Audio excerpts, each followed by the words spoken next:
I should have left the moment the first message came through. I should have grabbed my half-zipped suitcase, run straight to my car in the parking lot, and driven back down I-95 until the Harborline Hotel was just another lonely coastal building swallowed by the Maine fog. But I didn't, because that first message didn't feel like a threat. Felt like a plea. Please don't fall asleep. 302. First I assumed it was a wrong number. A bored traveler. Some night shift worker texting strangers for entertainment. But then my bedside lamp flickered. Not with the lazy hum of an old bulb, but a sharp jolting stutter that pulsed in perfect rhythm with the buzz of my phone. My skin pricked. The Harborline was a small, old-fashioned hotel on the edge of Cape Winslow, Maine, 20 minutes south of Portland. I'd booked it last minute for a 3-day marketing conference after every other hotel in the area filled up. It wasn't fancy, but it had that New England charm. Weathered wooden walls, navy carpets, nautical paintings. Room 302 was simple. Clean. Unremarkable. Exactly the sort of place where nothing unexplainable should happen. The message glowed on my screen like a warning carved into ice. I typed back. Who is this? 3 dots appeared. Then vanished. Then returned again. I don't have long. Please. Stay awake. I stared at the words.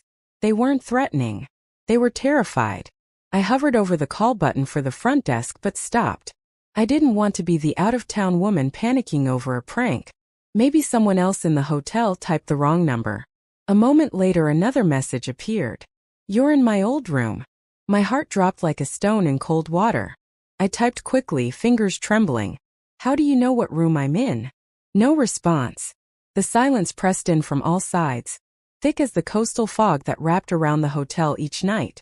I tossed my phone onto the bed and rubbed my arms. Then came the knock. 3 soft taps. Not staff. Not a guest complaining about noise. Not hurried or confident. Hesitant. As if the person knocking wasn't sure they wanted me to answer. A chill crept up the back of my neck. Hello. I called, voice barely steady. No one answered. I stepped closer and peered through the peephole. The corridor, lined with old blue carpet and a row of brass wall lamps, was completely empty. The exit sign at the far end blinked lazily, but nothing moved. Buzz. My phone lit up again. Don't open the door at night. My breath hitched. I backed away from the door so fast I nearly tripped over my suitcase. Hands shaking, I snatched my phone. Who are you? I texted. A long pause. Then. My name was Daniel. I stayed in room 302 for 2 nights before The typing bubble vanished. Never returned. My stomach tightened. Before you what? Before you left? Before you moved? Before you? No, Mia, don't jump to conclusions. I paced the room. The hum of the mini fridge seemed louder than it should have been. The air vent groaned like something was stuck inside.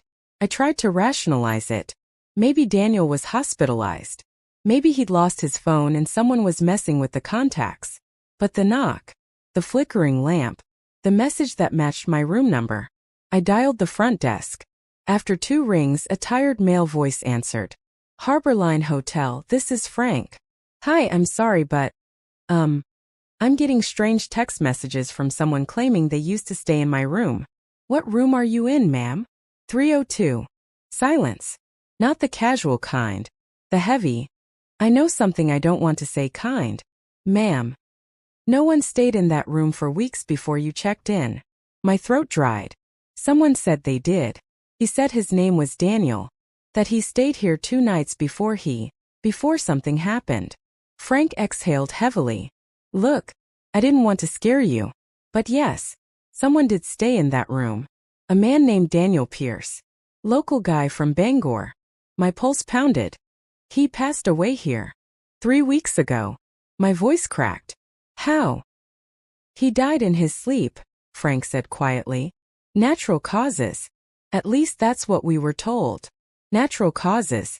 In a healthy 32-year-old, according to news reports I suddenly remembered seeing online.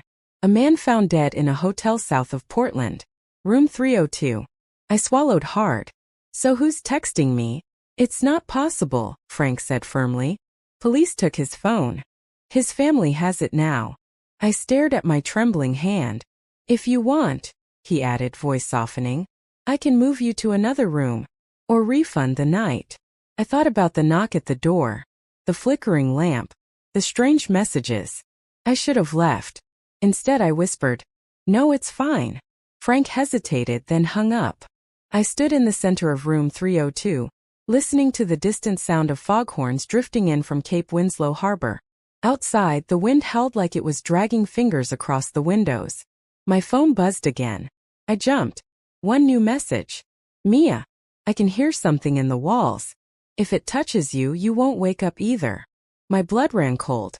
Then a second message came. "It's moving toward your bed."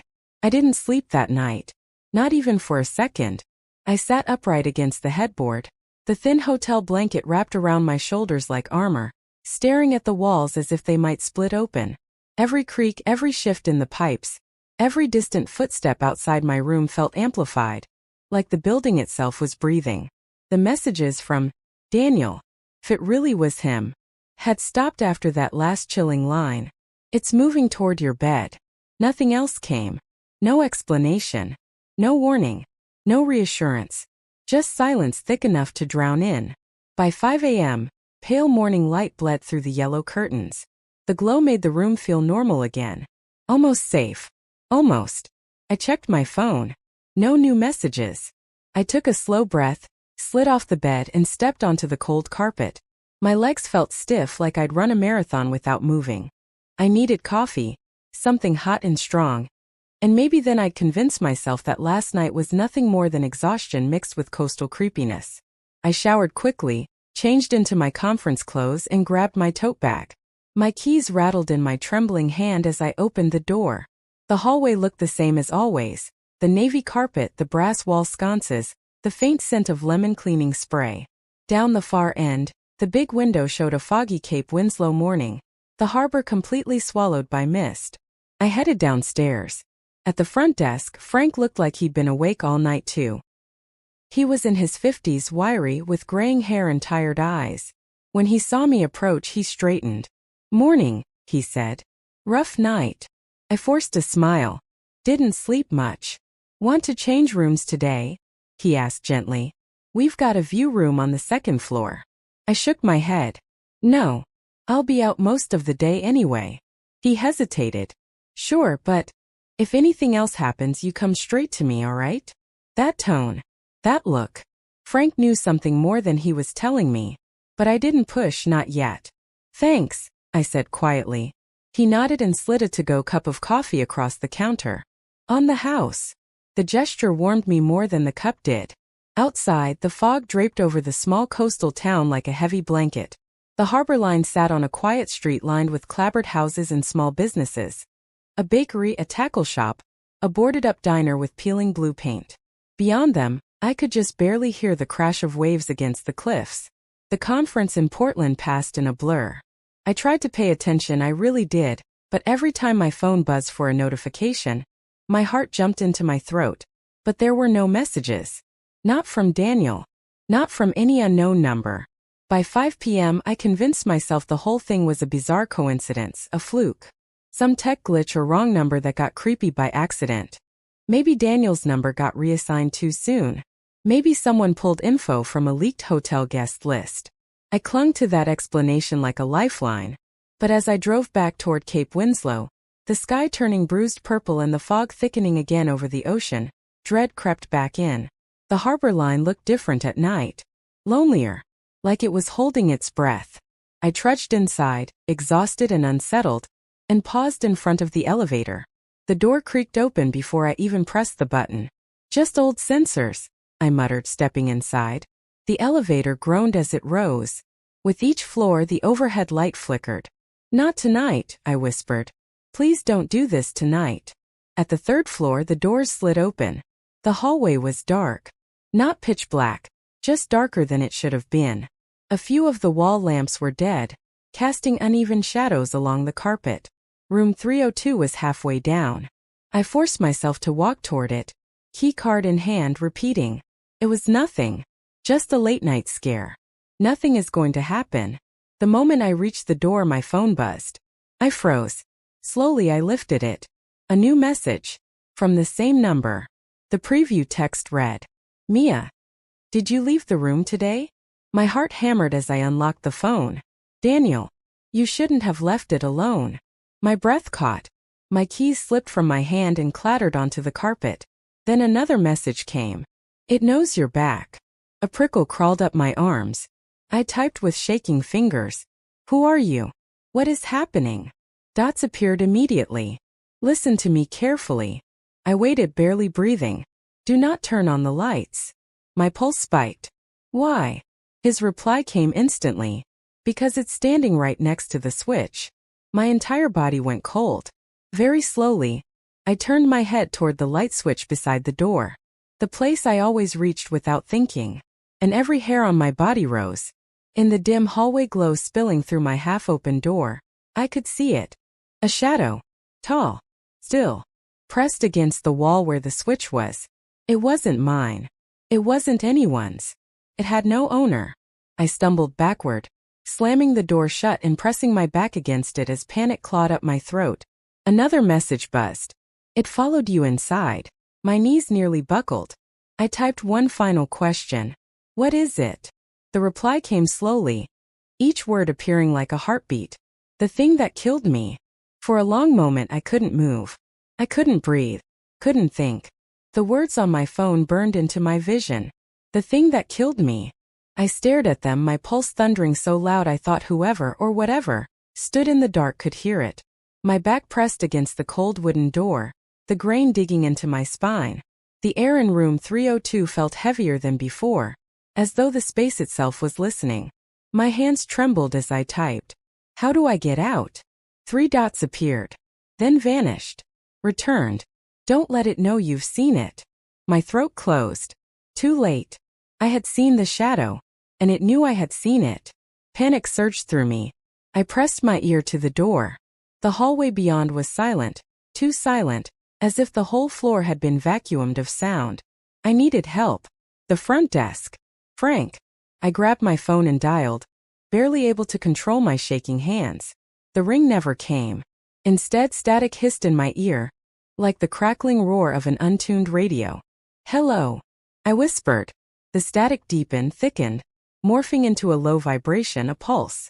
For a moment, just a second, I heard something underneath it. Not a voice. Not exactly. More like breathing. Slow. Wet. Too close. I hung up immediately. My fingertips were numb. My lungs felt too tight. I forced myself to take slow breaths, but every inhale tasted like old dust and salt water. Daniel, I typed. What does it want? His reply took longer this time. To finish what it started. My heart felt like it dropped into my stomach. It wasn't supposed to know you were awake. It senses movement. My eyes darted around the room. The dim light filtering through the curtains cast warped shadows along the walls. The corner near the closet was too dark, like the light refused to reach it. I forced myself still. No sudden movements. No loud sounds. Daniel's next message appeared. It comes from the walls. Stay away from them.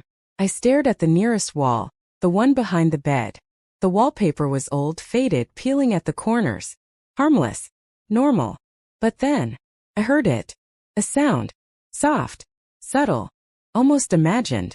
A dragging scrape like fingertips sliding along the inside of the drywall. I clamped my hand over my mouth. The scraping stopped. My phone buzzed again. Did you hear that? My hand shook as I typed. Yes. It's getting stronger. I swallowed, trying to steady my breathing. How did you die? I typed. No dots. No immediate answer. Then, the same way you will if you stay. My stomach twisted. I didn't fall asleep, he added. Everyone thinks I did, but I didn't.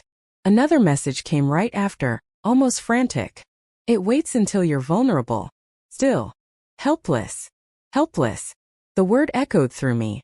I scanned the room again. The only exit was the front door, but the last thing Daniel told me was that something had been standing right beside the light switch, right beside the door. I couldn't risk it. But I couldn't stay. My phone buzzed again. Listen. There's a service stairwell at the end of the hall. You can use it to get out without passing the walls in the main hallway. The service stairwell. I remembered seeing it. A beige metal door with a chipped staff-only sign. It sat right beside the laundry chute. You need to move when it's weakest, Daniel wrote. Right after it shifts. My fingers trembled. Shifts. You'll know. Great. Terrifying and vague. Suddenly the closet door creaked. My breath caught. The hairs on my arms lifted. The sound was small but unmistakable. Something was inside the room with me. I backed into the far corner, pressing myself against the bathroom door, my eyes glued to the closet. The door had opened a fraction of an inch, just enough to reveal blackness inside. My phone buzzed again. Mia. Another message immediately after. Don't look at it. I squeezed my eyes shut. I didn't know what it looked like, and I didn't want to. The room felt colder. A faint rush of air brushed past my cheek, as gentle as a breath. I bit down on a scream. Then suddenly, a loud, violent thud hit the wall near the bed. The whole room shuddered. The lamps flickered once, twice, and the air grew still. My phone vibrated. That was it. It shifted. This was my only chance. Daniel's next message came immediately. Run. My body jolted into motion. I yanked the door open, heart pounding in my throat, and lunged into the hallway. The air outside felt colder, sharper. I kept my head down and sprinted toward the service stairwell, the carpet muffling my frantic steps. Behind me, something thudded. A heavy dragging sound. I didn't dare look back. The stairwell door came into view. I reached for it, and my phone buzzed one final time. I risked a glance. Don't go down the stairs. I froze mid-step. Another message appeared before I could react. That's where it took me. I froze on the stairwell threshold, Daniel's message glowing on my screen. Don't go down the stairs. That's where it took me. My breath hitched in my throat. The dim stairwell yawned downward, the concrete steps swallowed in darkness. A cold draft slid up from below, damp, metallic, wrong. I stepped back. Slowly. Quietly. The hallway behind me was empty, but not silent. Somewhere, faintly, a dragging noise swept across the carpet. Too slow to be human, too heavy to be footsteps. I pressed my back against the wall and typed with trembling fingers. Daniel, where am I supposed to go? His response was immediate. Not down. It spreads through the lower floors. I swallowed. Then where? A pause. Too long. Up. Up. To the 4th floor. A level the hotel map showed as closed for renovation. I hadn't seen anyone go up there. Half the lights in the stairwell leading up were burned out. But it's sealed, I typed. Not sealed, Daniel wrote. Just abandoned. A chill prickled along my spine. Abandoned places had a way of holding on to echoes. Things left behind, things forgotten. The thought of going up there made my skin crawl. But staying down here felt worse. The dragging sound grew closer. Something brushed the hallway wall. A soft rasp like paper tearing. Daniel sent another message. It's hunting you by your movement. You need to go now. My lungs tightened. It's too dark up there. I whispered into the empty hall, though I wasn't speaking to anyone. His reply came instantly. Stay close to the center. It can't reach that far from the walls. That was all I needed. I shoved open the stairwell door and rushed upward. My footsteps as silent as I could manage on the groaning metal steps. Every footfall echoed faintly, carrying into the dark above. Halfway up, the stairwell light flickered and died, plunging everything into shadow. I felt, rather than heard, something move below me. A scrape. A wet hitch of breath. Too close. I climbed faster, hands gripping the railing, legs burning, until I reached the 4th floor landing. The door was old, paint peeling. Renovation in progress hanging crookedly across it. I turned the handle.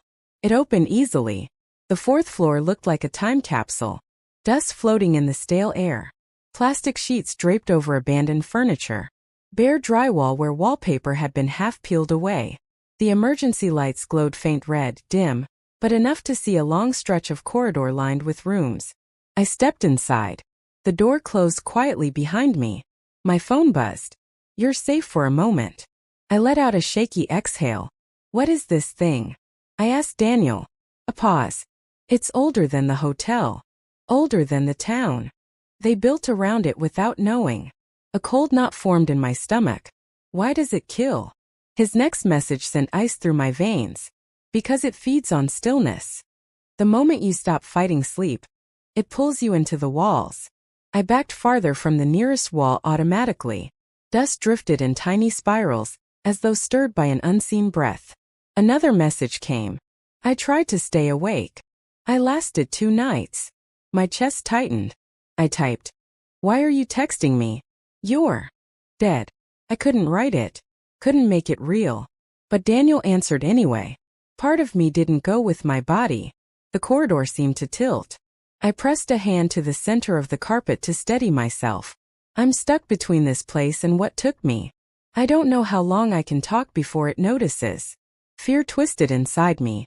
Daniel, what do I do? His typing bubble appeared. Stopped. Peered again. Then, you need to last until morning. My throat closed. The clock on my phone read 11:22 p.m. Hours. I had to survive hours. Suddenly, a deep groan traveled through the wall nearest me. Like the building itself shuddered. Dust drifted from the ceiling. "It's coming up," Daniel wrote. "Stay in the middle of the hall." I backed away from the walls until I stood dead center, surrounded by shadows and dust. The groaning grew louder. Then, a sharp, violent crack split through the drywall halfway down the corridor. Something pressed against it from the inside. Something large. I swallowed a scream and stumbled backward. My phone buzzed. "Don't run." "What?" I whispered. "Movement draws it faster. Stay still." A jagged line ripped vertically down the wall, bulging inward. A gray-black shape pulsed underneath the plaster, stretching the crack wider like fingers pushing through fabric. My breaths came in quick, shallow bursts. My whole body shook with the urge to run. The wall split. Not open. Not fully. Just enough. A shape slipped halfway through. It wasn't a person. It wasn't anything I could name. A distorted silhouette like a human shadow pulled into the wrong dimensions. Long limbs. No face. Just a blank smear of darkness, as if someone had erased its features. And it turned toward me. My phone buzzed. One final message. "Don't move." But I couldn't hold still. Every instinct screamed to run. To fight. To do anything except stand here waiting for the thing that killed Daniel to reach me. My body trembled. The creature shifted. Fast. Like static jumping across a screen. It leaned forward. I broke. I ran. I sprinted down the hall, heart exploding in my chest, legs burning. The creature scraped free of the cracked wall and lunged after me, gliding more than moving, its limbs dragging behind like wet shadows. I reached the stairwell door, grabbed the handle, yanked it open, and came face to face with Frank. His eyes widened. "Mia, what the hell?" I tried to push past him, but he grabbed my arms. "Mia, stop. You're sleepwalking." "No." I screamed. "It's behind me." He stared at me like I was delirious. His fingers dug into my shoulders. I shook him off and turned. The hallway behind us was empty. No crack in the wall. No shadow creature. Just dust drifting softly in the reddish glow. Frank's voice softened. "Mia, no one is here." My breath seized. I looked at my phone. The messages were gone. Every single one. Not erased. Not blank. Just like they never existed. Frank guided me downstairs gently, speaking in that calm voice people use around the traumatized. My legs barely worked. We reached the lobby, filled with soft morning light. "You must have had a nightmare," he said. "You've been exhausted since check-in. Sometimes these old hotels." "I didn't dream it," I whispered. He didn't argue. Just nodded. I grabbed my bag and left without checking out. The Harbor Line Hotel faded behind me in the rearview mirror as the main sun rose over Cape Winslow. I drove until I hit the highway, until the building was out of sight. Until everything was quiet again. But halfway to Portland, my phone buzzed. My breath caught. One new message. No name. No number. Just a single line. "You didn't stay awake."